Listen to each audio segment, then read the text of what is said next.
सोचिए, एक tele health platform एकदम सही चल रहा है। मरीज डॉक्टरों से बात कर रहे हैं और फिर अचानक सब कुछ गड़बड़ हो जाता है। सिस्टम में एक बहुत बड़ी सिक्योरिटी फेलियर हुई है। मरीज का सेंसिटिव डेटा अब खतरे में है और ये तो सिर्फ शुरुआत है। और इसके ठीक बाद एक और अलर्ट, ऑडिट लॉग्स ही गायब हैं। अब देखिए, ये कोई छोटा मोटा बग नहीं है, ये एक फंडामेंटल कंप्लायंस फेलियर है। अब आप ये साबित भी नहीं कर सकते कि हुआ क्या था या किसने किया था, क्योंकि ये प्रॉब्लम आपके आर्किटेक्चर की नींव में ही है। और यहीं पर समस्या की जड़ है। जैसा कि इस स्लाइड में साफ साफ लिखा है, अगर आपका वीडियो इंफ्रास्ट्रक्चर किसी मरीज का असली नाम देख सकता है, तो ये प्राइवेसी बाय डिज़ाइन की सबसे बड़ी विफलता है। ये कोई छोटी मोटी चूक नहीं है, ये एक आर्किटेक्चरल पाप है। तो सबसे बड़ा सवाल ये है, जो टेली हेल्थ ऐप आपने बनाया है, क्या वो अनजाने में एक बहुत बड़ा कानूनी और फिनेंशियल रिस्क बन चुका है? आज हम इसी को समझने वाले हैं। तो आप जब हमने देख लिया कि प्रॉब्लम कितनी बड़ी है, तो चलिए इसका पता लगाते हैं। हम उन 5 खास आर्किटेक्चरल गलतियों पर फोकस करेंगे जिनकी वजह से इस तरह के बड़े फेलियर होते हैं। ये हैं वो 5 एरिया जिनकी हम जांच करेंगे। इनमें से हर एक आपके सिस्टम के लिए एक टाइम बॉम्ब की तरह है, जो बस फटने का इंतजार कर रहा है। चलिए पहले वाले से शुरू करते हैं। देखिए, सबसे बड़ी और आम गलतफहमी ये है कि अगर डेटा इनक्रिप्टेड है तो आप हिपा कंप्लायंट हैं। ये बिल्कुल सच नहीं है। हाँ, इनक्रिप्शन जरूरी है, पर वो सिर्फ एक हिस्सा है। हिपा को एक पूरा सिक्योरिटी फ्रेमवर्क चाहिए जिसमें ये साबित करने की क्षमता भी हो कि किसने, कब और किस डेटा को एक्सेस किया। यहाँ एक बहुत बड़ा डिज़ाइन फ्लॉ दिखाया गया है।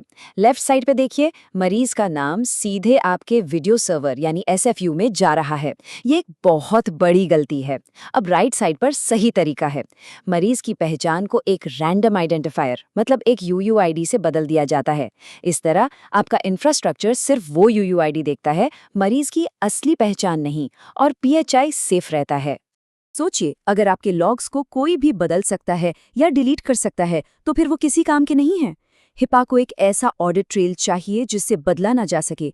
इसका सोल्यूशन है वार्म स्टोरेज, यानी राइट वंस रीड मैनी। इसका मतलब है कि एक बार डेटा लिख दिया गया तो उसे तकनीकी रूप से बदलना या मिटाना नामुमकिन है। इससे एक परमानेंट और भरोसेमंद रिकॉर्ड बनता है। आप किसी भी थर्ड पार्टी वेंडर को, जो पीएचआई यानी मरीज का डेटा हैंडल करता है, बिना एक साइंड बिजनेस एसोसिएट एग्रीमेंट या बीएए के इस्तेमाल नहीं कर सकते। ये एक कानूनी कॉन्ट्रैक्ट है जो उस वेंडर को हिपा के नियमों का पालन करने के लिए मजबूर करता है। और अगर ये नहीं है, तो सारी जिम्मेदारी सीधे आप पर आती है और जुर्माना बहुत बड़ा हो सकता है। और आखिर में सबसे खतरनाक गलती, कंप्लायंस को एक ऐसी चीज समझना जिसे बाद में जोड़ दिया जाएगा। ये सोच ही गलत है। हिपा कंप्लायंस कोई फीचर नहीं है, ये आपके सिस्टम की नींव है। इसे डे 1 से आर्किटेक्चर में बनाना पड़ता है। बाद में इसे ठीक करने की कोशिश करना न सिर्फ बहुत महंगा पड़ता है, बल्कि कई बार नामुमकिन भी होता है। अब हम सॉल्यूशंस पर जाएं, उससे पहले एक छोटी सी बात। अगर ये जानकारी काम की लग रही है तो इस विश्लेषण को उन सभी इंजीनियरों के साथ ज़रूर शेयर करें जो टेली हेल्थ या वेबआरटीसी प्रोडक्ट्स बना रहे हैं।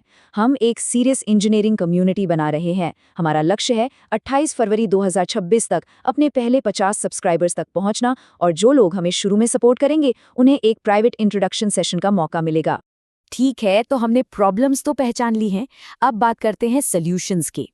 चलिए एक ऐसा आर्किटेक्चरल ब्लूप्रिंट देखते हैं जो इन सभी जोखिमों से हमें बचा सके।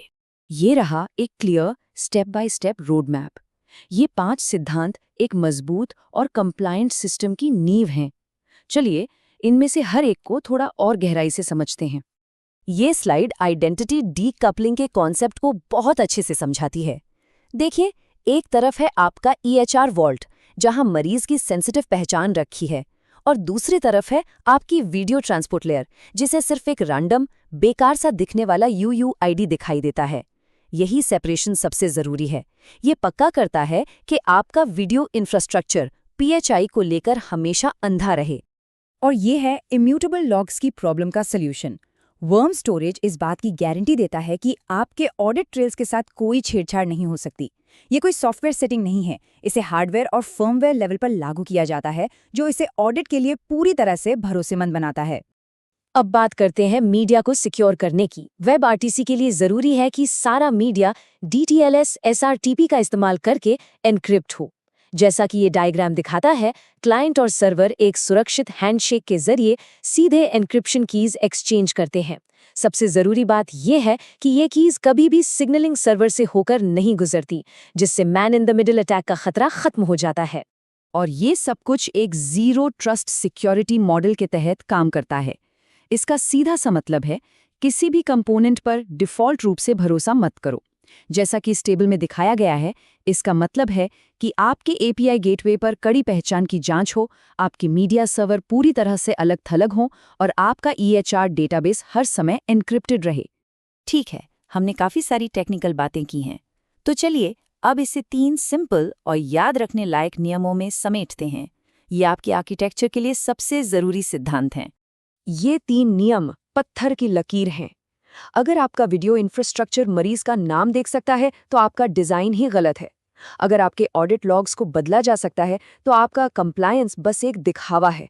और अगर कोई वेंडर जो PHI हैंडल करता है, BAA साइन करने से मना कर दे, तो उसके साथ काम करने का सवाल ही नहीं उठता। और यही सबसे ज़रूरी टेकअवे है। याद रखिए, कंप्लायंस सिर्फ एक कॉन्फ़िगरेशन सेटिंग नहीं है, ये आपका आर्किटेक्चर है। ये एक नींव है, कोई बाद में लगाई जाने वाली चीज़ नहीं। इस विश्लेषण को उन लोगों के साथ शेयर करें जिन्हें इसे देखने की ज़रूरत है। इसे लाइक करें और प्रोडक्शन ग्रेड, सिक्योर और कंप्लायंट वेब आरटीसी सिस्टम बनाने पर और भी गहरी जानकारी के लिए ललित ऑफिशियल को सब्सक्राइब करें।